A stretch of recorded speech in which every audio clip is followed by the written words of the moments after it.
Hi Scorpio, welcome to Higher Source Tarot for your August 2021 Is It in the Cards Love Tarot reading. This is a love tarot reading for all Scorpio, Sun, Moon, Rising, and Venus. If you're new to the channel, welcome. I'm glad you're here. I post new readings every Friday, then again on Monday. So if a reading doesn't resonate, you can check back in a couple of days, or you can even look around on the Monday readings. So for instance, today is a love reading, but if you're looking for a general reading, you can find them on Mondays. There's a different style of reading every week on Monday, and then every Friday is a general reading. So again, if you're looking for a general reading, you can find them here. And thank you to everyone for your support of the channel. I love reading tarot. I've been doing it a long time, over 30 years. I love doing this and I will continue. So thank you for all the support, and I appreciate it. And if you like tarot and you like this channel and you have not subscribed, I'd love to invite you to subscribe to Higher Source Tarot. So let's get started here and get the advice for Scorpio, Sun, Moon, Rising, and Venus. What does Scorpio need to know about love, please? What messages do you have about love for Scorpio?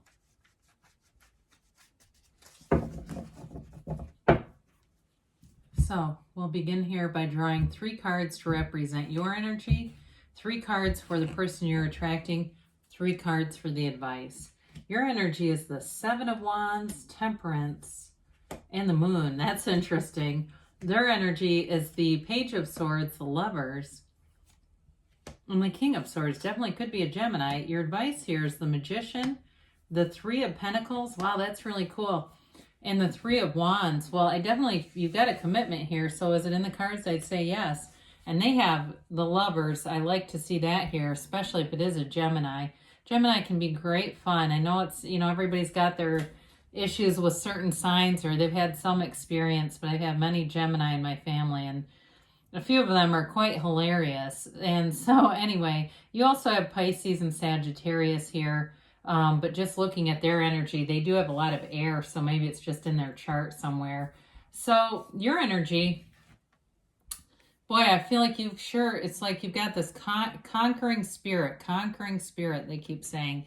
That 7 of Wands, you don't give up, all right? So if you've had times where you said, I'm just going to give up on love, I don't feel like you're giving up on it now. And I do feel like if you're in a relationship, you're going to get information here that really, I feel like it gives you a very compassionate lens to see this person. If it's a reconciliation or something like that, you definitely have a solid relationship moving forward here. So if there's been something in the past where there was strife and conflict, I don't see that in the advice at all. But in your particular energy, Sagittarius Temperance, I apologize. Temperance is a beautiful energy. It really is about being divinely guided, and it's also an energy that galvanizes people, so it brings people together. It's an energy where you're easy about things. You go with the flow. If somebody's a few minutes late, you don't get mad about it. You find something else to do maybe in the meantime. And so there's an easiness, and not that I'm trying to say let's put up with poor treatment, but once in a while it happens, right? But with the Temperance card too, it really is like wearing the world like a loose-fitting garment. And so sometimes, too, that may be how you deal with life when you're in love. You don't get so agitated by the day-to-day grind. It's just not as annoying because you have something else to focus on, and it's love. So with the Moon here, it's a new phase. It brings in love. It brings in attraction. There's passion here. There's chemistry. The Moon is also an energy of seeing things through the eyes of Source. So again, I get something here is important in terms of your ability or facility to really have a compassionate lens in a relationship and see things as your soul would see them. Because the soul doesn't have bitterness and anger and resentment. A soul just sees another soul, and it's completely non-judgmental. So you have a wonderful energy here of healing, of love, and of moving forward. So with the person you're attracting, you've got great communication. I don't feel like they're going to hold anything back. And I say this periodically when there are relationships and someone is afraid to speak their feelings because the other person's going to run, the other person isn't ready for a relationship. If that's the case, they don't want the same thing. And that's all right. We let them run. Go run. That'll make way for somebody new. But in this case, this is somebody who's committed. They want a relationship. They are excited about it. They find love, falling in love, the whole act of the deal to be one of the best experiences on earth. I mean, they absolutely love the feeling of love. I do feel like with this person, they can keep commitments in other areas of their life too. They may be something to do with, I get journalist is what came in first, but something to do with communications or writing or something like that. Maybe they have a degree in communications. Maybe they have a degree in communications they don't even use. But I do get something with that, with all these swords.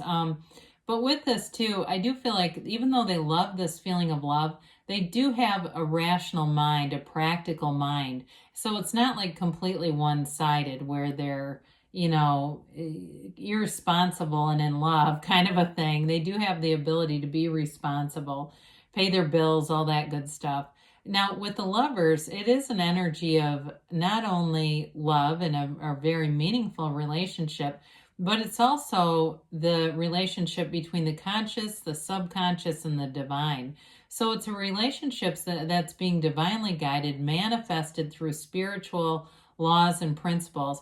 I do see this person maybe having a couple of cocktails and talking to their friends about who their perfect person is. Like they've got a real vision if you have not met them. And I don't mean to say it like, this is not some lush who's just, drunk and spouting off. I do feel like they have this as, it's like in the forefront, and it's just one of those things that they know who they want, and it's you. They know what it is, the traits that they're looking for. So again, I don't feel like you're going to be manifesting somebody it's not one of those things where they need a lot of work, because we don't like those where it's like, well, they're almost there, but they need some revision. We want somebody who's already ready, and boy, are they ready. So with the advice here, I do like to see the 2 3s, 3 of Wands, 3 of Pentacles. It's not only an energy where things move forward with action, but they do with stability. Now, of course, the Magician is the great manifester. In the Magician energy, you have the energy and power that creates worlds going through you and going through this relationship. It is that law of attraction energy bringing heaven to earth. And I hear heaven sent. That may be them saying it to you or vice versa. Especially too with the energy of the moon here as well. It's like this new phase of knowledge, wisdom, knowing what you want and getting it. And so with the Magician, it's an energy of feeling like you already have it. That's one of the advice with this card. If it's very powerful transformational energy. But if you feel like, well, I don't have this yet, it's not focusing on the lack, but it's really focusing on your own universal power. So with the 3 of Pentacles, that can be moving in together, building a house together, building a home, or, not necessarily building as in construction, but it can be. It can just be even renting an apartment together or getting into a place where you're cohabitating on a regular basis.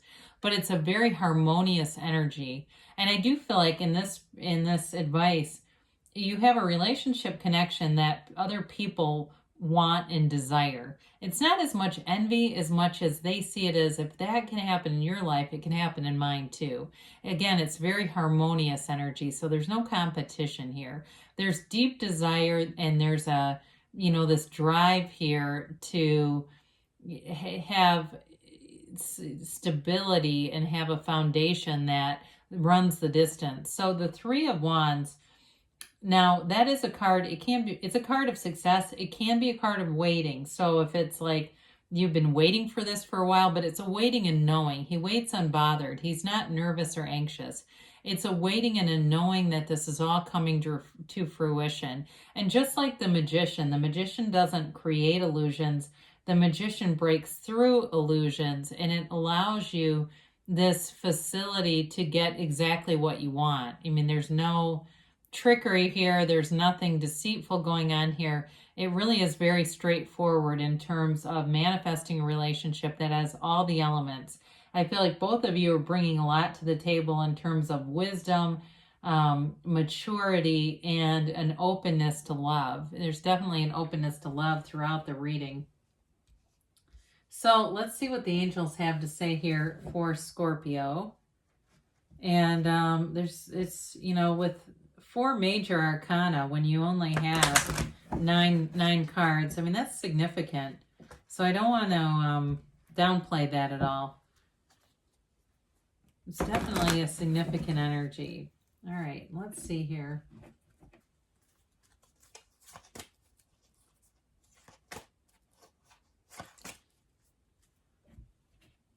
About a timeline and a yes, no, maybe. All right, you have here romance. Now with the all those wands that are here, that's definitely passion. It's moving forward. And this is the kind of romance, there's a deep love here, so it's easy to do. It's having someone, you're almost like you internalize one another. So when you get into situations, you're out and about, maybe you're at a store, you think, oh, so-and-so would really like that. Or they think, oh, Scorpio would love that. Or I wish she was here, he was here. It's that kind of energy. Now, God damn it, I knew we were going to get this. I thought about this earlier and I didn't say anything. But I had this sort of hit about not being too like bossy in a way, and about like just mundane stuff. Like going out to eat and things like that. And so the word compromise came in, and I kind of kept it to myself, but apparently not. So, oh gosh. All right, I love it when that happens. You've got trust, okay? So trust that the universe always hears you, and you're hearing the universe too. All those synchronicity, all those bridges of incidents are drawing you into this energy field because you've got within the next few weeks. So things are definitely moving forward here, and you do have a yes here. So let's get a message from Louise Hay. The great Louise Hay, life loves you. I choose peace. Life does not want you to suffer. You struggle because you let life love you only so much. Where there is drama in your life, let grace in. All right, so this is definitely a drama-free relationship. Great stability, love, and romance here for you, Scorpio. I'll be back again soon. I love you too, and we'll see you then.